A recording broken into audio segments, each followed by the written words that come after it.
Bonjour, alors nous voilà ensemble maintenant pour attaquer la suite du tutoriel précédent qui traitait des retraits et nous allons parler du retrait négatif. Pour faire la liaison, je vous rappelle que le retrait négatif utilisé comme on le voit ici ci-dessous est très laid, très moche. On voit que le retrait négatif, il part à partir de la deuxième ligne et personne ne conçoit des paragraphes de cette façon.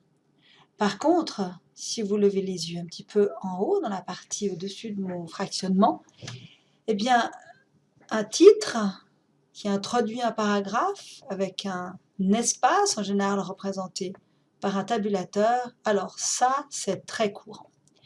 Alors, si on essaye de reproduire ceci, on risque de tomber dans l'erreur classique suivante.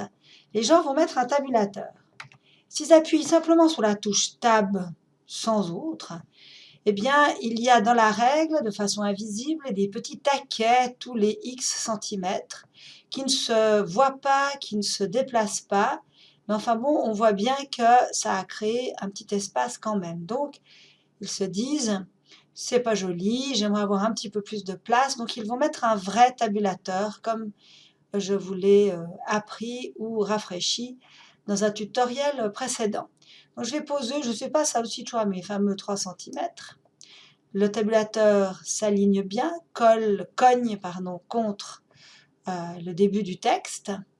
Mais le problème, c'est que les deuxièmes lignes, enfin la suite, n'est pas du tout alignée. Et alors, qu'est-ce que vous allez faire? Eh bien, tout à coup, vous allez vous retrouver à faire des choses comme ça. Vous allez arriver à la fin, et puis faire un retour, parce qu'il faut bien passer à la ligne d'après. Et puis, on va appuyer de nouveau sur la touche tabulateur. Puis, on va se positionner de nouveau à la fin de la ligne, et retabulateur, etc., etc. Et on a toujours ces problèmes. Ah, on a fait avant l'espace, il ne faut pas oublier, il faut les remettre l'espace là-haut, etc., etc. Et si je fais ça, alors d'abord, ça me prend un temps épouvantable pour commencer.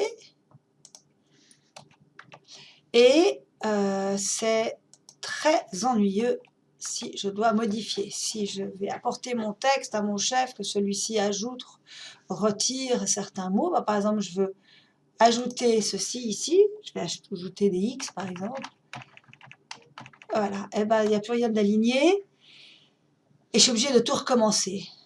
Si je supprime, c'est exactement le même problème. Alors, si je pouvais représenter visuellement ce que j'en pense, bien voilà ce que je ferais, braves gens.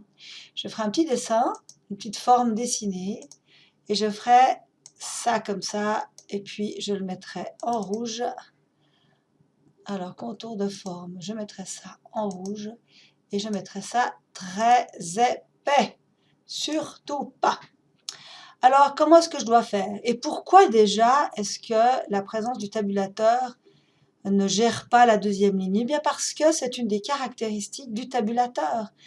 Un tabulateur ne gère qu'une ligne, jamais la deuxième. Voilà pourquoi, le pourquoi de tous mes soucis.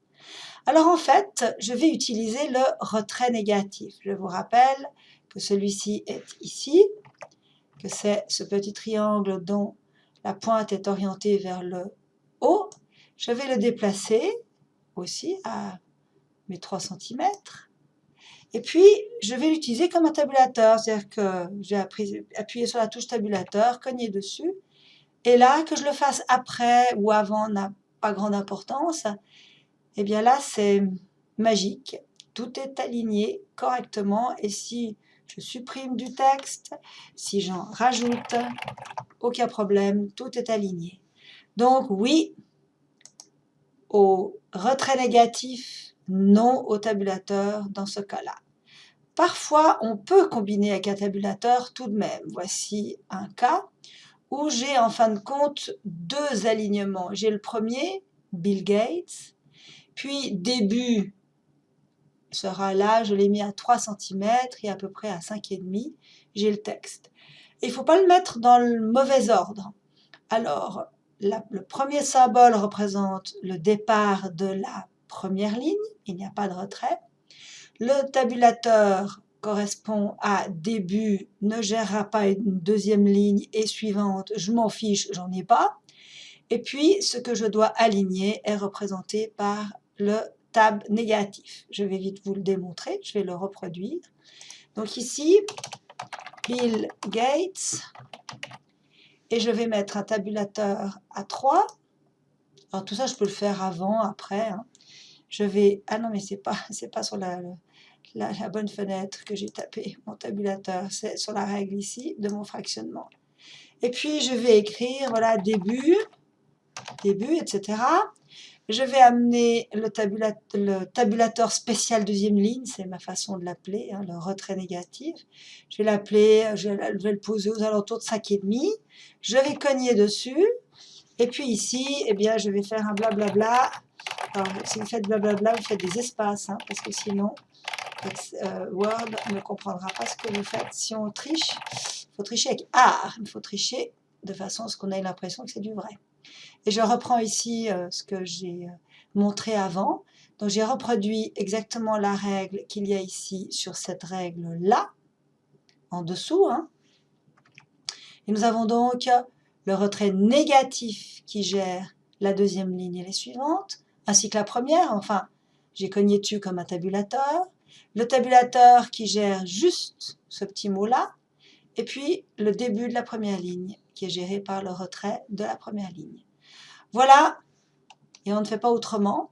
Et on n'oublie pas tout à la fin de ne pas laisser des vieilleries comme ça qui traînent dans la règle. Pourquoi? Bien, si je frappe au kilomètre, ça va. Mais si par exemple je fais un tableau, vous allez voir que le tableau va commencer beaucoup trop loin. Il va commencer là où il y a le retrait négatif. Ce n'est pas une bonne idée. Donc en général, quand on a trafiqué la règle avec des retraits négatifs, des tabulateurs et diverses autres choses, eh bien, on fait un retour à la case départ, un paragraphe d'usine. Alors, je vais dans l'onglet Accueil, et puis, est-ce que je l'ai là? Oui, et je clique sur ce petit bouton ici que je montre, qui efface tout. Voilà. Eh bien, nous avons terminé avec le retrait négatif, et puis dans le format des paragraphes, il reste encore les puces, les bordures. Ça sera les tutos suivants. Allez, ciao, ciao!